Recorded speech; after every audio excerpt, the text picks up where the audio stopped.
Le procureur, Monsieur le Président, Mesdames les juges, le bureau du procureur de la Cour pénale internationale, représentant 110 États partis au statut de Rome et des citoyens engagés de l'ensemble du monde, allègue que Germain Katanga et Mathieu Ngudjolo Tchui sont responsables de certains des crimes les plus graves qui touchent l'ensemble de la communauté internationale.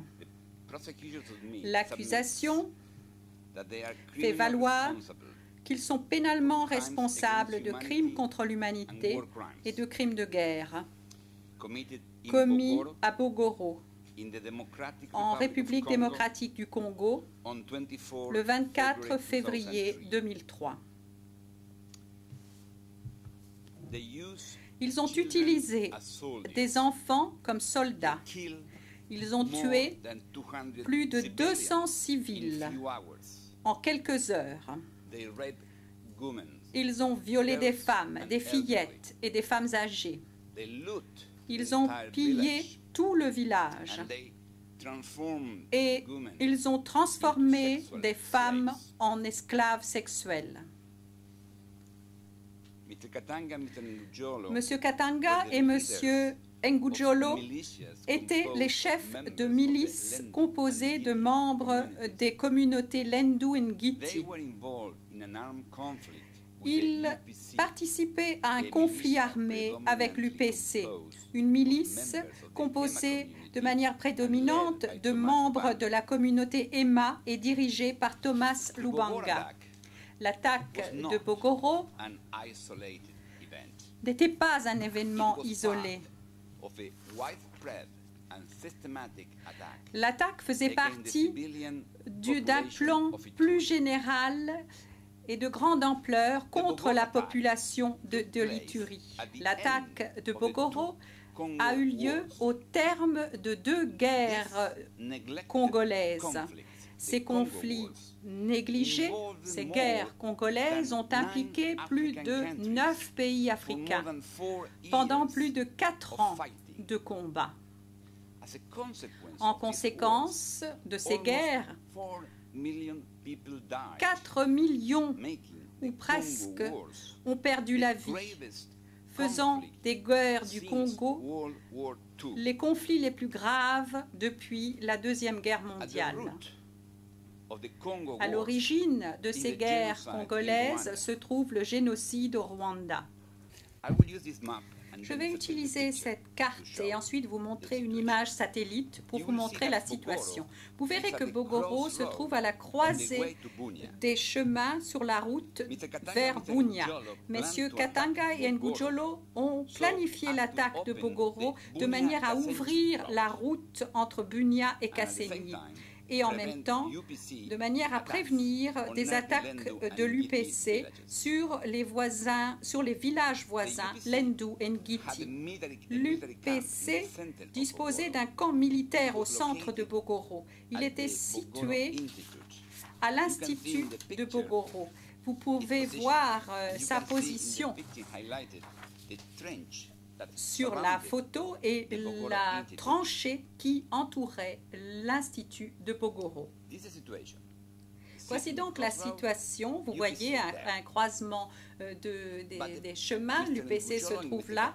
Mais le plan de M. Ngudjolo et de M. Katanga ne visait pas seulement à porter un coup fatal à l'UPC. Le plan visait à effacer Bogoro, à détruire non seulement le camp de l'UPC, mais également l'ensemble du village civil. C'était là le plan et c'est là la position du bureau du procureur. L'attaque menée contre Bogoro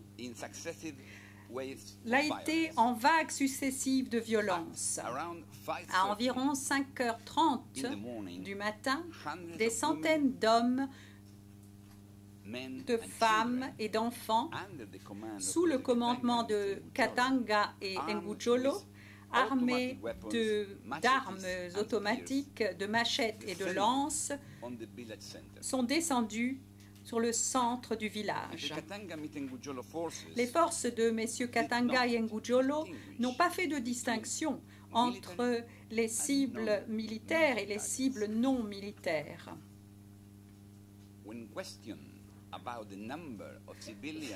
Lorsqu'il a été interrogé sur le nombre de morts civiles, M. Ngudjolo a répondu, et je le cite, « Il n'y a aucun civil parmi les Emma. Ils sont tous soldats. » Par conséquent, les civils et les soldats de l'UPC ont été tués sans distinction. Certains ont été abattus alors qu'ils dormaient. Certains ont été découpés à la machette pour économiser les balles. D'autres ont été brûlés vifs après que leur maison ait été incendiée par les assaillants.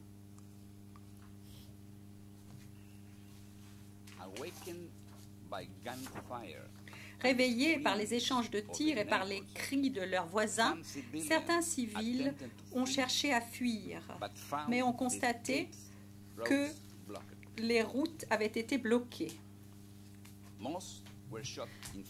La plupart d'entre eux ont été abattus alors qu'ils s'enfuyaient. Beaucoup ont cherché refuge à l'Institut de Bogoro, au centre de la ville. Ils étaient là des proies faciles. Comme vous l'entendrez, les corps sans vie de civils ont rempli les salles de l'Institut de Bogoro. Le jour suivant, des civils capturés ont été forcés, sous la menace d'une arme, à faire sortir par la ruse d'autres membres de la communauté qui se cachaient dans la brousse. Lorsqu'ils sont apparus, ces survivants ont été exécutés brutalement. L'attaque conjointe avait atteint son but, mais l'horreur n'était pas encore à son terme pour les femmes de Bogoro. Capturées, certaines femmes ont dissimulé leur identité Emma pour sauver leur vie. Celles qui étaient révélées ensuite comme étant des Emma étaient tuées. Les autres étaient violées et forcées au mariage en tant qu'épouses des combattants ou détenues pour servir d'esclaves sexuels aux soldats de M. Katanga ou de M. Ngudjolo. L'accusation montrera que Germain Katanga et Mathieu Ngudjolo avaient planifié l'attaque, qu'ils étaient les commandants en chef des forces qui ont tué, violé et pillé les civils, et qu'ils avaient tous les deux l'intention de mener à bien leur opération criminelle et qu'ils en étaient satisfaits.